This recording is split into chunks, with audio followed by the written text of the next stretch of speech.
राधा स्वामी दयाल की दया, राधा स्वामी सहाय, राधा स्वामी। प्यारे सत्संगी भाइयों बहनों, हुजूर महाराज जी ने संगत पर अपार दया करते हुए अपने सत्संगों से चयनित इन साखियों का संकलन पुस्तक के रूप में तैयार करवाया है। आशा है कि आध्यात्म प्रेमी इसे पढ़कर सुनकर लाभान्वित होंगे। सो किस तरह फरमाते हैं महाराज जी, सुनिए। राधा स्वामी दयाल की दया, राधा स्वामी सहाय, राधा स्वामी। प्यारे सत्संगी भाइयों बहनों, आप इस वीडियो के माध्यम से कबीर योग पहला प्रकरण निरख परख का अंग। सो क्या लिखा है?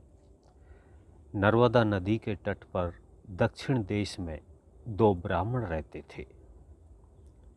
ये दोनों भाई भाई थे और एक दूसरे के साथ प्रेम करते थे। उनमें से एक का नाम तत्वा और दूसरे का नाम जीवा था। तत्वा सार वस्तु का प्रेमी था और वह तत्व अर्थात असलियत के समझने की इच्छा रखता था। जीवा साधारण जीवों के समान बिल्कुल सीधा साधा और साधारण स्वभाव वाला मनुष्य था।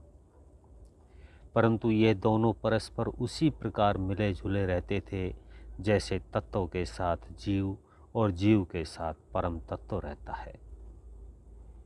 जीव में ब्रह्म और ब्रह्म में जीव है, ये प्रत्येक मनुष्य जानता है। ब्रह्म तत्व है और जीव ब्रह्म की सत्ता के आश्रित जीता रहता है। एक निराधार है, दूसरे को उसका सहारा है। दोनों भाई इसी प्रकार अपना जीवन व्यतीत कर रहे थे। दोनों संतान वाले थे। तत्वा का पुत्र विवेकी कहलाता था और जीवा की पुत्री का नाम सुशीला था। ये दोनों भी अपने पिता के प्रतिबिंब और नकली स्वरूप थे और उसमें परस्पर प्रेम और प्रीत का संबंध स्थापित था, जैसा कि भाई बहनों में साधारण बात है। तत्वा और जीवा संस्कृत के पंडित थे। वेद और शास्त्रों की विद्याओं में निपुण थे। ब्राह्मण कुल में जन्म लेने के कारण उसमें सोच विचार की योग्यता भी वंशज संस्कारों के नियमानुसार उनके भाग में विद्यमान थी। जब ये 25-26 वर्ष के हुए तो हिंदुओं के प्रथा अनुसार गुरु धारण करने की आवश्यकता प्रतीत हुई।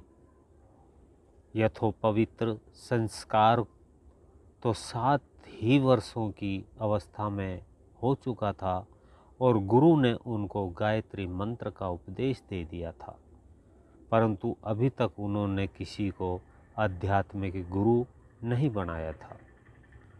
उनके गांव में बहुधा सन्यासी, पंडित, वैष्णव और साधु आते रहते थे।